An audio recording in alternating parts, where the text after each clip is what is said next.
L'adversité pour nous aujourd'hui est un test. L'adversité pour nous aujourd'hui est un moment difficile. Mais c'est un temps qui commence et qui finit. L'adversité ne dure pas pour toujours. L'adversité, c'est pour un temps.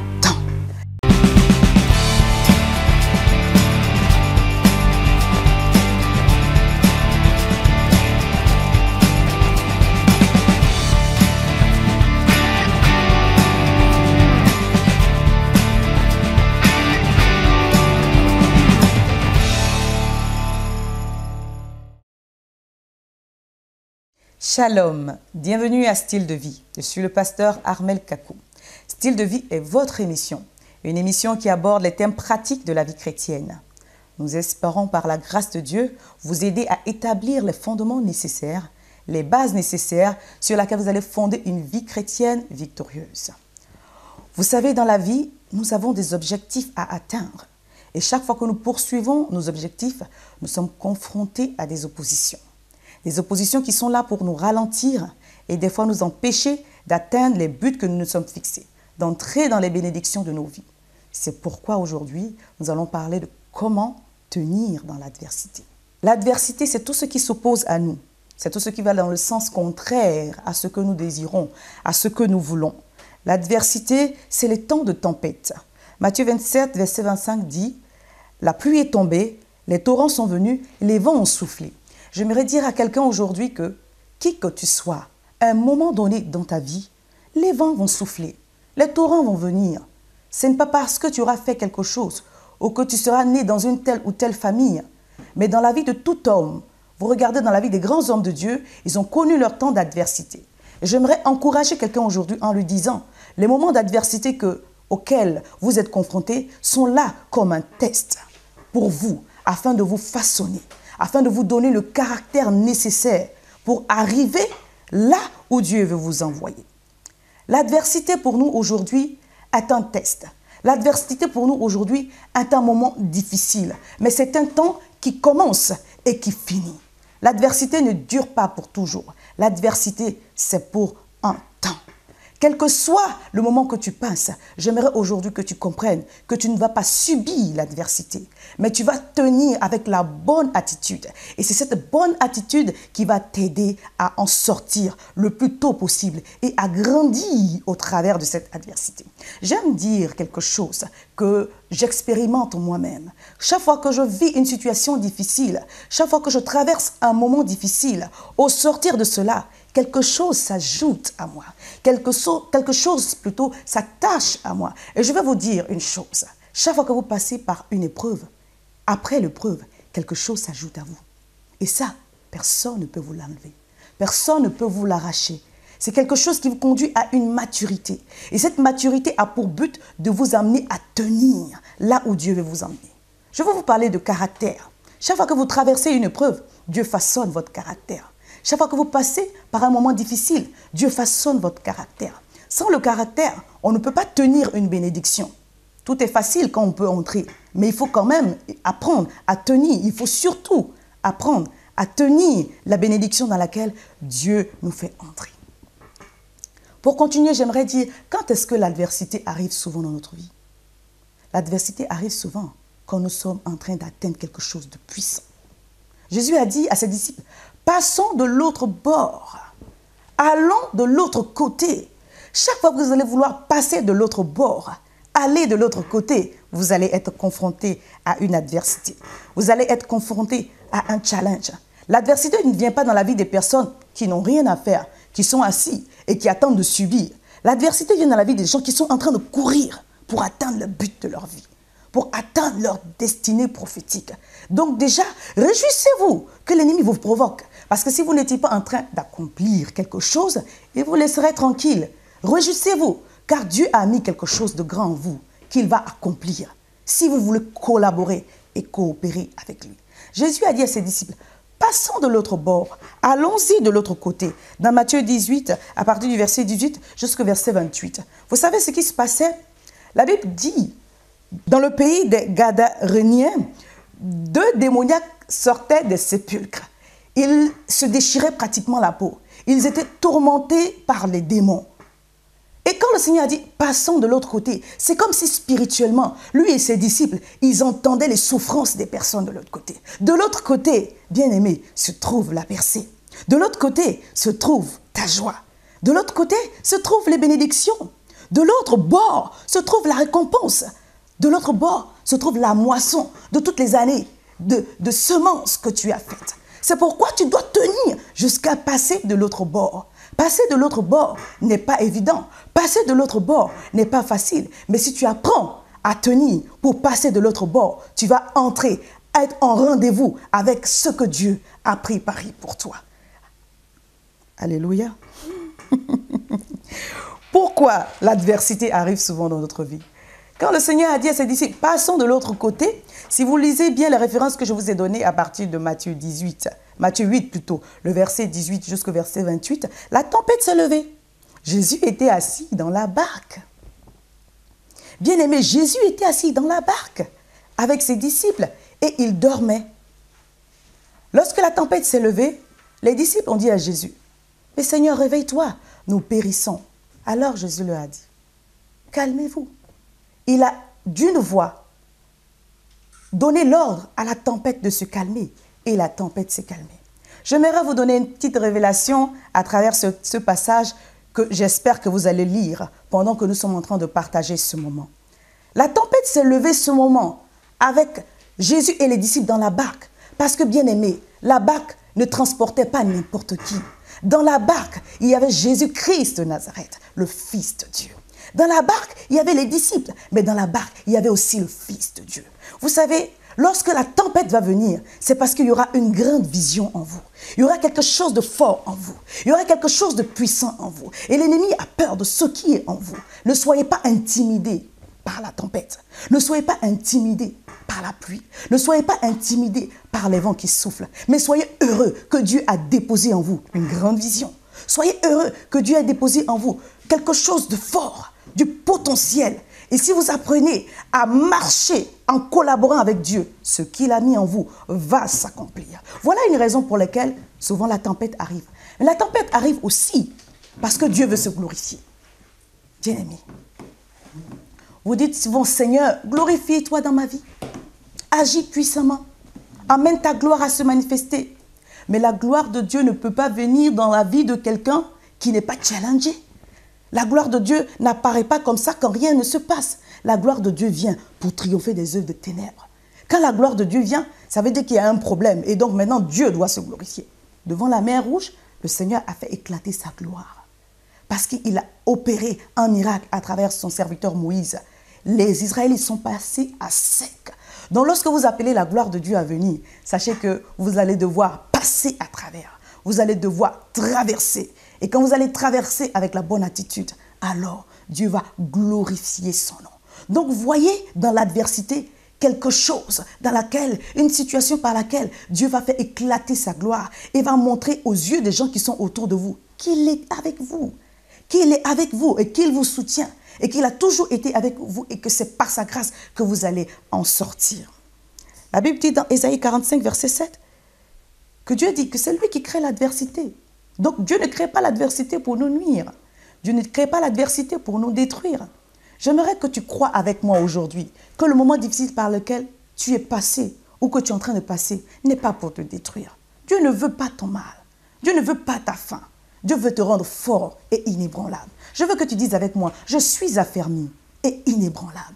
Vous savez ce qui nous affermit et nous rend inébranlables? Ce sont les épreuves.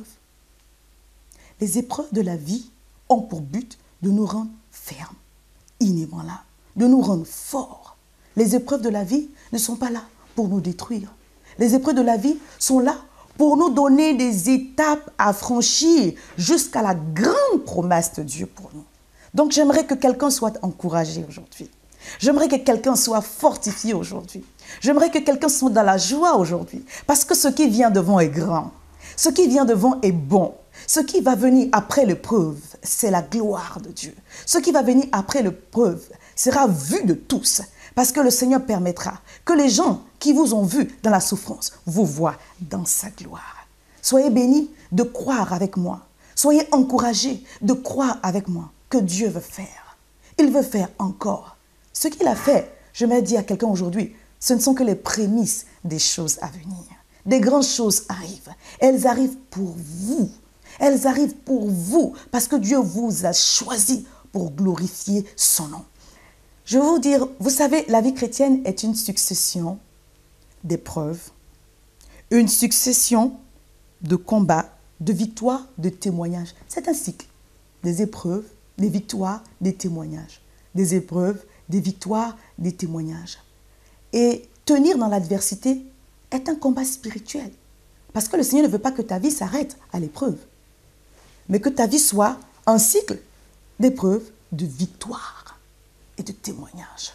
Un cycle d'épreuves, de victoires et de témoignages. Donc tu vas devoir mener le combat spirituel pour tenir dans l'adversité. Le combat spirituel dans la vie d'un chrétien, ce n'est pas une option. Vous savez, dans une voiture, le volant n'est pas une option. Les pneus ne sont pas en option. Tu peux avoir les vitres automatiques en option. Mais il y a des choses qui ne sont pas en option. Donc le combat spirituel n'est pas une option pour un chrétien. Et je vais t'apprendre aujourd'hui, par la grâce de Dieu, que tenir dans l'adversité est un combat spirituel. Garder la bonne attitude pendant que tu souffres est un combat spirituel. Garder ta paix et ta joie quand les choses ne tournent pas comme tu veux est un combat spirituel. Et tu vas y arriver par la grâce de Dieu. Le diable utilise beaucoup les circonstances. Il utilise beaucoup les gens autour de vous. Mais je voudrais que vous compreniez quelque chose qu'aujourd'hui, au travers de ce message, les épreuves et les situations qui se manifestent sont de l'ordre de l'ennemi. Ce n'est pas la personne qui est utilisée que vous devez voir et vers qui vous devez tourner votre combat. C'est pourquoi on va revenir à ce passage d'Éphésiens 6 qui dit que nous n'avons pas à lutter contre la chair et le sang. J'aimerais que tu identifies les combats dans lesquels tu es et de mener le bon combat. Tu n'as pas à lutter contre la chair et le sang. Quelle que soit la personne qui va se laisser utiliser contre toi, quelle que soit la personne qui va se laisser utiliser pour manigancer les choses, ce n'est pas à la personne que tu dois adresser ton combat. Mais ton combat, c'est pour renverser les principautés, les esprits des ténèbres, le diable et ses démons.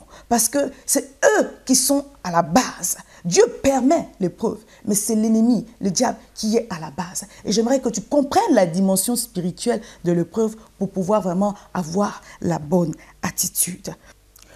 Paul a dit dans 2 Corinthiens 11, le verset 26, « Fréquemment en voyage, j'ai été en péril sur les fleuves, en péril de la part des brigands, en péril de la part de ceux de ma maison, en péril de la part des païens, en péril dans les déserts, en péril sur la mer, en péril parmi les frères. » Ça veut dire que l'adversité peut venir de partout. Ne surestimez pas les gens avec qui vous vivez. Ce sont des hommes. Ne surestimez pas les personnes avec qui vous travaillez. Ce sont des hommes. L'adversité peut venir de partout. Mais derrière l'adversité, reconnaissez que c'est le diable. Derrière l'adversité, reconnaissez que c'est le royaume des ténèbres. Vous savez, dans chaque combat, nous partons plus que vainqueurs. Car à la croix, Jésus a dépouillé les puissances des ténèbres en les livrant publiquement en spectacle. Nous partons plus que vainqueurs. Bien aimés, plus que vainqueurs, c'est une identité.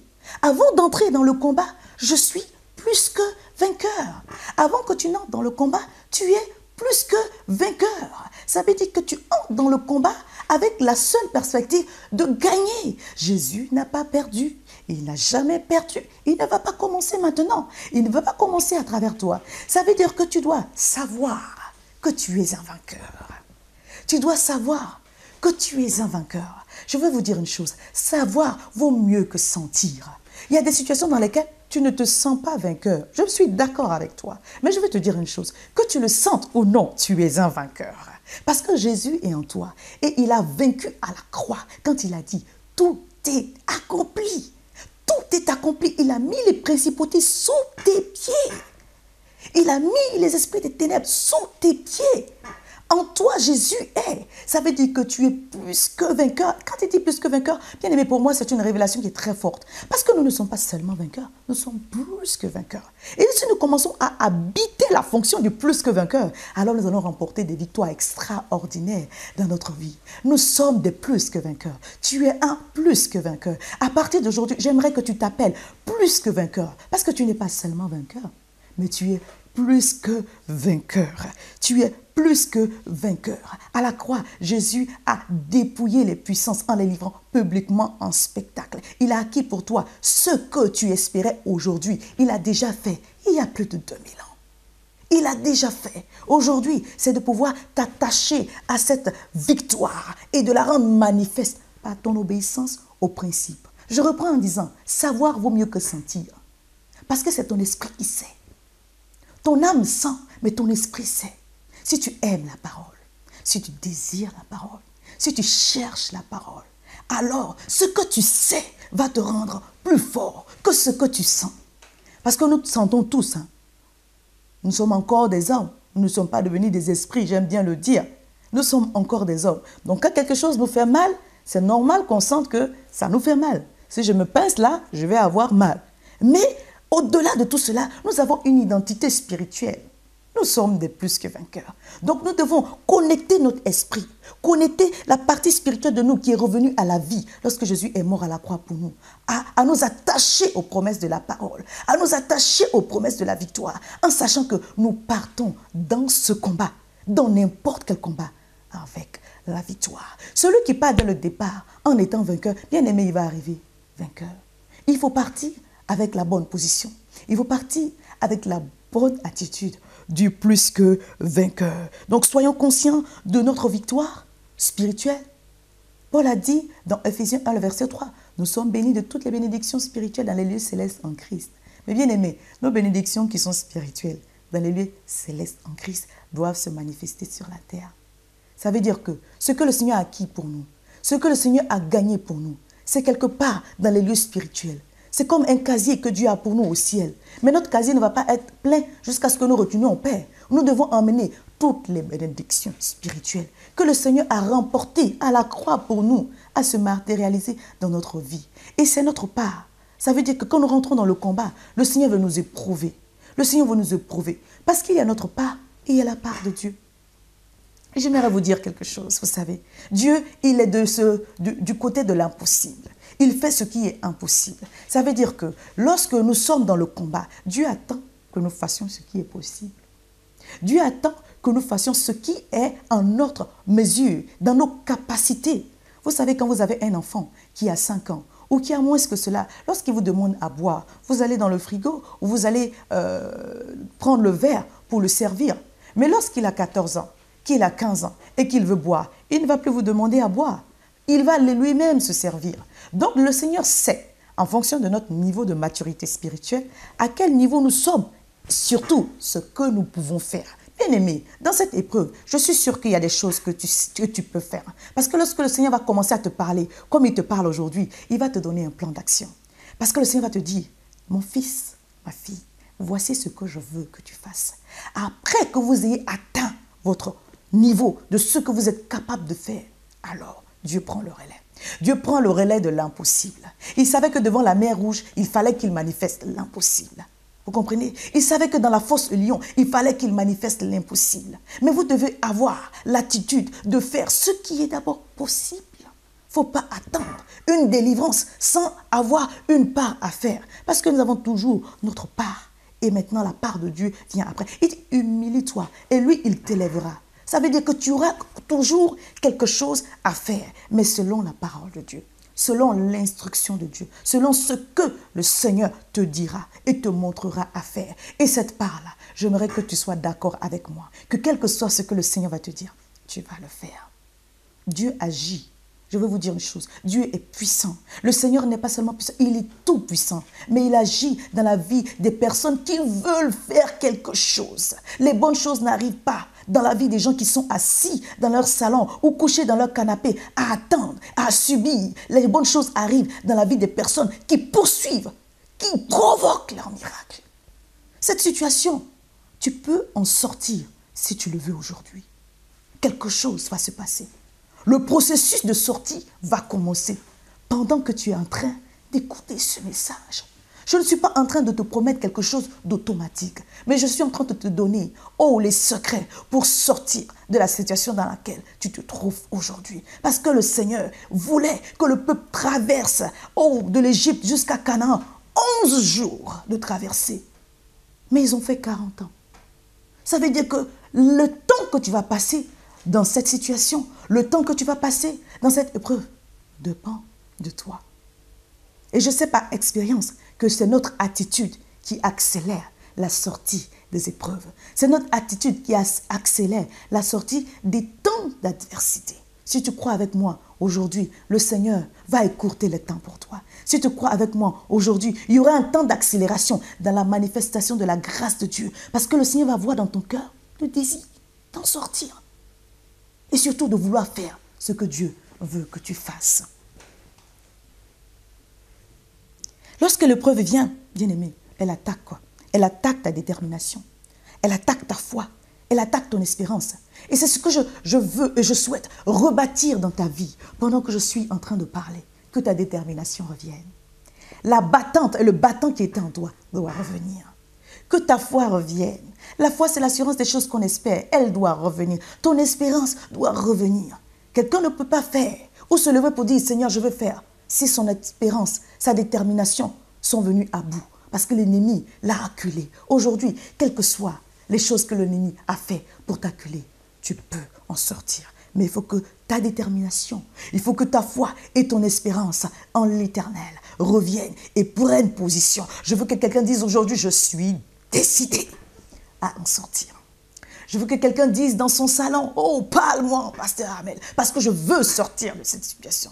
Je veux sortir de cette situation. Je suis décidé à sortir de cette situation. Et tu vas en sortir par la grâce de Dieu au nom de Jésus. Tout ce qui est venu pour te décourager et t'empêcher d'atteindre tes buts, t'empêcher de poursuivre tes rêves. Je vais te dire aujourd'hui, ce n'était qu'un test. L'ennemi n'a pas le pouvoir de t'empêcher d'atteindre les objectifs de ta vie.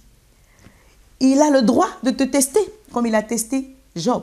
Il a le droit de nous tester tous. Parce que Dieu a encore ce droit-là sur nos vies de nous envoyer des tests. Je vais vous dire une chose, ce n'est pas parce qu'un grand pasteur aura prié pour vous que Dieu n'a plus le droit de vous tester, s'il vous plaît. Ce n'est pas parce que vous avez fait 30 jours de jeûne que Dieu n'a plus le droit de vous tester. Il vous testera. Le Seigneur a le droit de nous tester, quel que soit ce que nous avons fait. Parce que ce n'est pas ce que nous faisons qui va déterminer, c'est ce à quoi le Seigneur veut nous envoyer. C'est pourquoi de temps en temps, il va permettre que certaines situations nous soient confrontées, que nous ayons des challenges.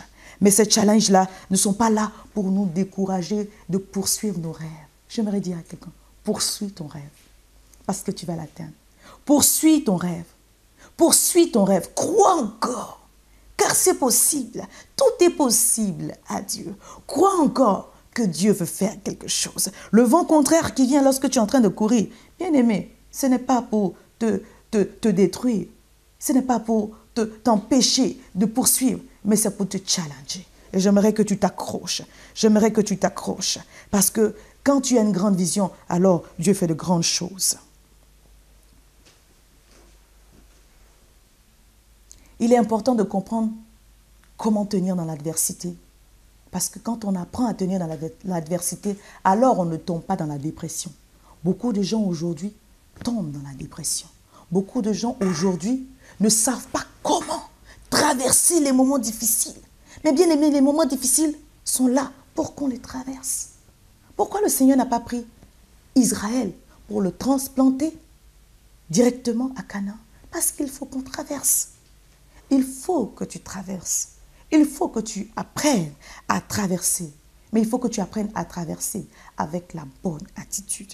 Il faut que tu connaisses les attitudes nécessaires. Et aujourd'hui, je vais t'enseigner, je vais te parler de cette attitude à avoir pour tenir dans l'adversité. Mais avant de parler de cette attitude à avoir pour tenir dans l'adversité, j'aimerais prier pour vous. J'aimerais prier pour vous qu'au nom de Jésus, toutes les oppositions qui se sont levées contre vous, lorsque vous avez voulu atteindre les objectifs de votre vie, lorsque vous avez voulu prendre l'autorité et gagner des challenges, j'aimerais prier que ces oppositions-là soient aplanies au nom de Jésus. Nous prions. J'aimerais que tu répètes après moi. Seigneur, merci de me donner cette parole pour m'encourager et m'aider à tenir. À partir d'aujourd'hui, je remets ma vie et mes projets entre tes mains. Que toute opposition, que toute montagne qui s'est levée devant ma face soit aplanie. Que toute opposition suscitée par l'ennemi qui se met en travers de mon chemin soit balayée au nom de Jésus. Merci de ta force. Merci de ta force et de ta puissance que tu opères par ton Saint-Esprit dans ma vie. Au nom de Jésus. Amen. Voilà, l'émission tire à sa fin. Je vous invite à nous écrire par rapport à vos préoccupations, à vos questions sur l'adresse qui s'affiche en bas de l'écran. Et nous aurons plaisir, j'aurai plaisir à répondre à vos questions à la prochaine émission. Je vous invite aussi à visiter notre site sur le www.benimoin.com. Merci de votre participation. Shalom.